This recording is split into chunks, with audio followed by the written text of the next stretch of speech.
Barakatha Yahweh, Barakatha Yahweh Shai, Barakatha Yahweh, Barakatha Yahweh Shai, Barakatha Yahweh, Barakatha Yahweh Shai, Call Halal Yahweh, Bahashem, Yahweh Shai, Bahashem Rakak Qudash.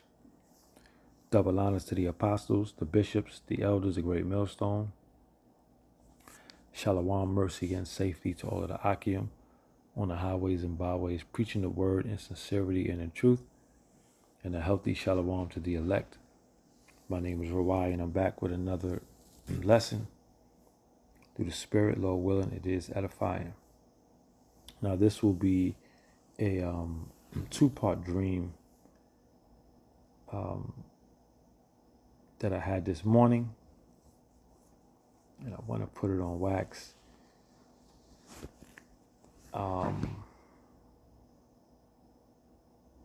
So myself and my rib had dreams this morning.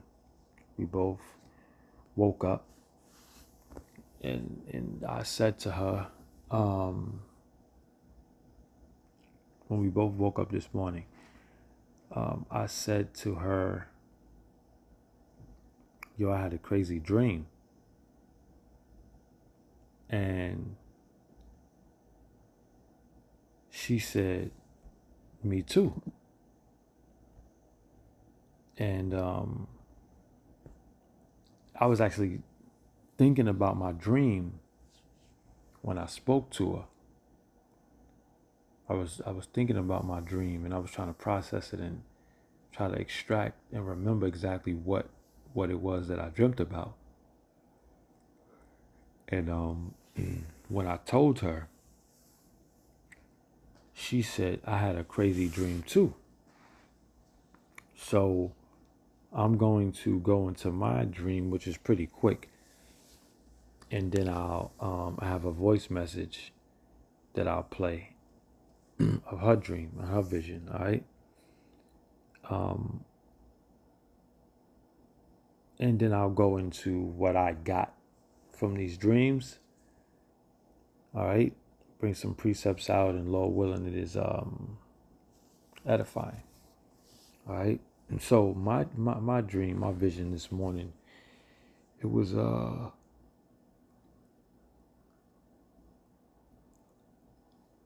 wild. It was another time to fend for yourself. Everything is shut down type scenario. Having no access to get any food, any water. And it was just, all you had was what you had, in your possession. And so I'm somewhere in it was super weird. I'm in a large room with my kids. We're in a room with my children. And once I realized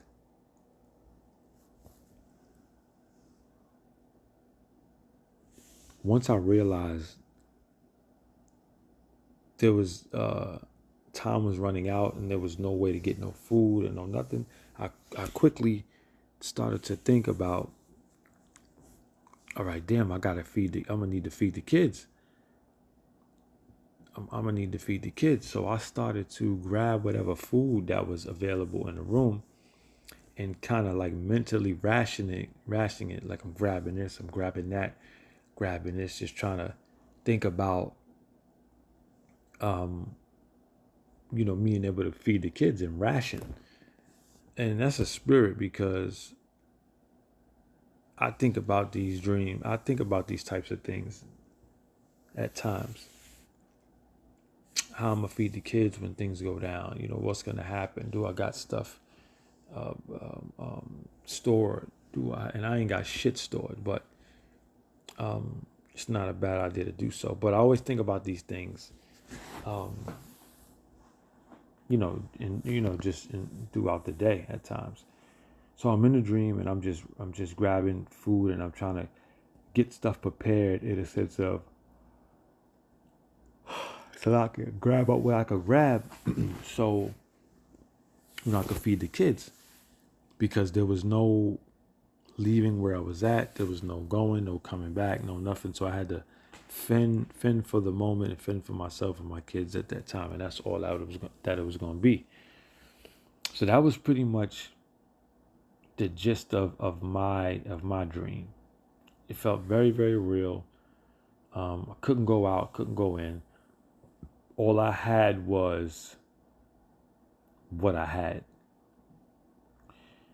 And before I get to my ribs dream, what I extracted from this vision dream that I had was, in the dream, I didn't trust on the Lord the way that I should have.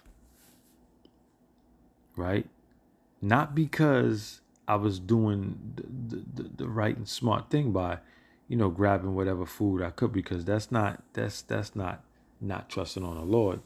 But I remember where I was at mentally in the dream, and it may sound weird, but my dreams be next level. I mean, straight up, it's been like that since for many, many years, since I was younger. But anyway, thinking back on the dream, I know that I wasn't trusting in the Lord the way that I should have. All right. And I just wanted to bring that part out, because that was one of the things that I extracted from the dream. And then also another thing that I extracted from the dream is something that we, some from the apostles on down, bishops, elders, brothers have always said, when shit hits the fan, all you're going to have is what you have, especially, concerning this truth. All the knowledge, only knowledge you're going to have, ain't no more reps. You're stuck with what you have and what you believe in. And that was another thought that I extract from this dream as well. When shit hits the fan, all you're going to have is what's in front of you, physically and spiritually. All right. So I just wanted to make that point about my dream. I didn't feel like I trusted on the Lord enough. All right. Now let me play this. I got a voice note of my ribs dream. Let me play it, and hopefully it plays. I had a dream that we were on the beach house on the beach. There was a lot of people there, including us with our kids, and we had a beautiful view of the open sea. Like you could see the whole beach. In the middle of nowhere, like there was like a tsunami, like we could see the wave coming our way. And when I started running to the back, our kids stayed like right in front of the house, like on the second floor, just watching the wave coming over. This big giant wave just came and covered the whole entire house, shaking the house, but not breaking the house. But our two boys got washed away, and we held into something, like we was holding ourselves into the side of something. And I started losing it because I couldn't see my kids, and I'm screaming and crying and yelling at you like, where are my boys, where are my boys? You was held in our daughter on your arms tight. And I'm just looking around and looking around, and I'm like, oh my God, they're dead, they're drowned,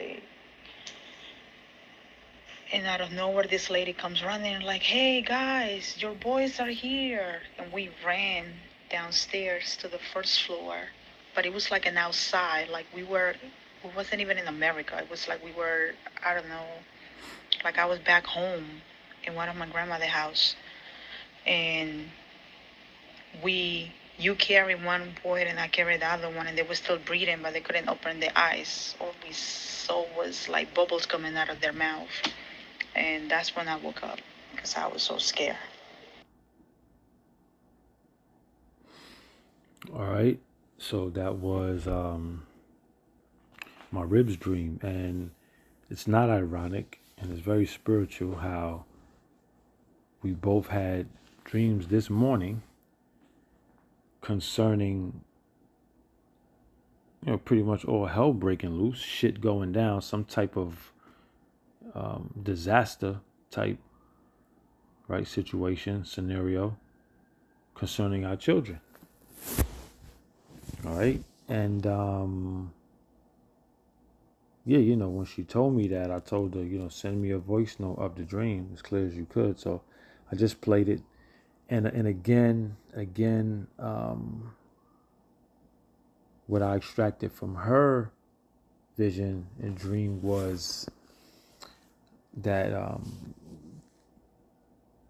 never give up on the Lord, never give up on Yahweh Bashim Yahweh Shai.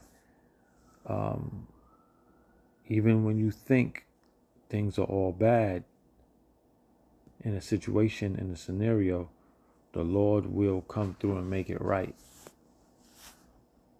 All right, the Lord will, if you're serving the Lord, Yahweh Bashim Yahweh Shai, He's going to work miracles, man. And this is heavy that she had that dream this morning, because I've had previous dreams again that I have yet to put on wax, concerning my children, and very, very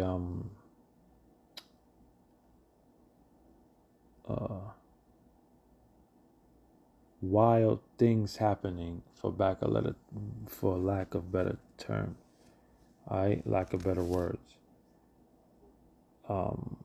So her having that dream was similar, but not yet to the level of some of the dreams that I've had of my children. Things going left, but the Lord making it right. So anyway, that was very spiritual, man, that we both had these types of dreams this morning, this AM. And I just wanted to put it on wax, man, because I feel like trust in the Lord needs to be pushed, especially concerning these dreams. Making sure that when things go left for us, when things go bad, and it seems that all hope is lost, all hope is never lost with the Lord, with Yahweh Bashim Yahweh Shai. You know, scriptures say, the righteous shall scarcely be saved. So by the skin of your teeth, all right, some of the righteous will be, scarcely saved.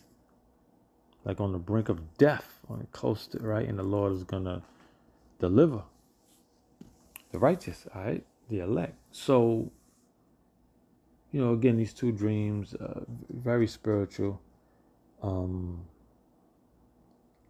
And I just wanted to bring it out, man, and going into trusting the Lord, trusting Yahweh Bashim Yahweh Shai, because, man, let me get this real quick.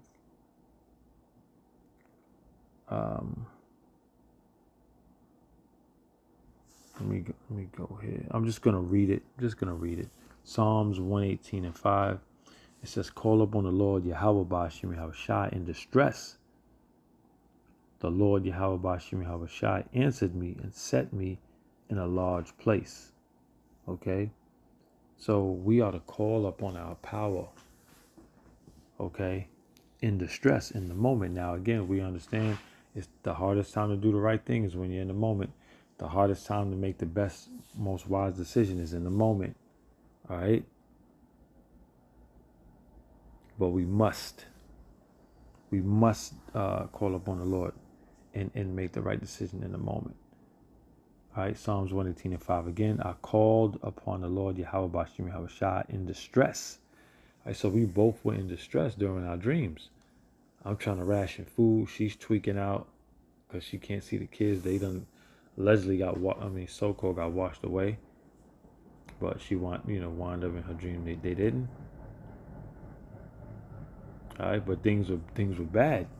And the point is to call upon the Lord when you're in distress, right? And I didn't do that in the vision, and it seems as if in her vision dream that didn't happen either. All right. So we need to push that. We need to push that trust and call on the Lord in the moment, because the Lord's gonna deliver.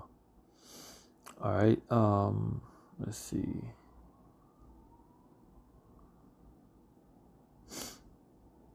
We're gonna get. I'm gonna read it. Psalms 50 and 15. It says, "And call upon me in the day of trouble. I will deliver thee, and thou shalt glorify me." Right. All right. We call upon the Lord in the day of our trouble. Okay, and Yahweh Shem Shah is going to deliver us, man. We need not to worry about how it's going to happen, what's going to happen. All right, but we're talking about Yahweh Shem Shah, okay? All right, there's nothing too far. Let me get that. There's nothing too far for the Lord. This is Jeremiah 32 and 27. It says, "Behold, I am the Lord Yahweh Shem Shah, the power of all flesh. Is there anything too hard for me?" Okay, is there anything too hard for me? That's a question. All right, the answer is no. Yahweh Bashim Yahushua is going to be working miracles. He's working miracles now, but there's going to be a time where the elect are going to need the miracles of the Lord, and they're already, written, so to speak. All right. Let's read it again. Jeremiah 32 and 27. "Behold, I am the Lord Yahweh Bashim Yahushua, the power of all flesh. Is there anything too hard for me?" And the answer is no. Yahweh Bashim Yahushua can and will do any and everything real soon. All right. To deliver the elect. All right. Lord willing, we are of that number. All right. Okay, let me just read this. Psalms 18 and 3. "I will call upon the Lord Yahweh Bashim Yahushua, who is worthy to be praised.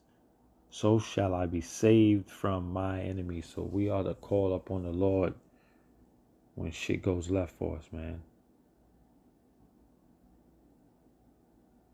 All right. "I will call upon the Lord Yahweh Bashim Yahushua, who is worthy to be praised. So shall I be saved from mine enemies." Right. All right. Or hell breaking loose, all kind of weather events, all kind of shit. All right. Ultimately, it's those are the things that we're gonna need to be saved from. All kind of shit happening, man. All right. But calling upon the Lord is key. Trusting in Yahweh Bashim Yahushua is key. I don't know if I read this. Yeah, I think I read that. Let me read Sirach 2 and 10. It says, "Look at the generations of old and see, did ever any trust in the Lord and was confounded? Or did any abide in his fear and was forsaken? Or whom did he ever despise that called upon him?" All right. So we're going to be calling on Yahweh Bashim Yahushua in that day. And if we're of the elect, we won't be confounded. Okay. The Lord is going to deliver. All right. It says, "Look at the generations of old and see, did ever any trust in the Lord and was confounded?" Okay. Did any prophet of the old times, okay, anybody trust in the Lord and was confounded? That's beautiful. Okay. And the answer is no. It says, "Or did any abide in his fear and was forsaken?" Okay. So we abide in the fear of Yahweh Bashim Yahushua. We operate in that space. Okay, it says, or whom did he ever despise that called upon him? All right, so we ought to call upon Yahweh Bashim Yahweh Shai, because the Lord is not going to, forsake us. All right, let's see. Yeah, so let me get this last precept. Where is it at? Damn it. Let me see. Let me go back. Okay, yeah. I'll read 2nd Ezra 2:28. It says, the heathen shall envy thee, but they shall be able to do nothing against thee, saith the Lord. 2nd Ezra 2:28 again. The heathen shall envy thee, but they shall be able to do nothing against thee. All right, saith the Lord. All right, so that's the comfort. Okay, that's the comfort that we have. All right, we're gonna have a hedge of protection over particular things, man, over different types of scenarios. All right, but it's important that we continue to follow suit, follow up, follow Yahweh Shai. All right, and stay in order. All right, let me see if I got anything else.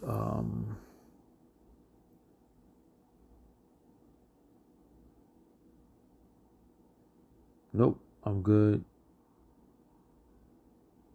Yeah, I'm good. That's all I got, man. I hope this voice note played.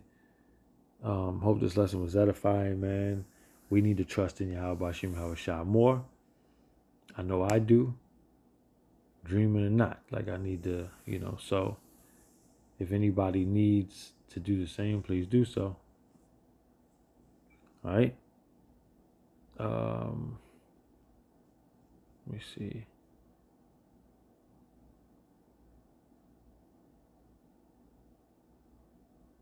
Yep, that's all I got. Call hello, Yahweh Bashim Yahweh Shai Bashim Kakwadash. If you get anything from this lesson, please know and understand the name of the Heavenly Father is Yahweh. The name of his only begotten Son is Yahweh Shai. Those are the names you call on now and in that dreadful day. We got to trust in the Lord, man, when shit hits the fan, because we close. Shalom.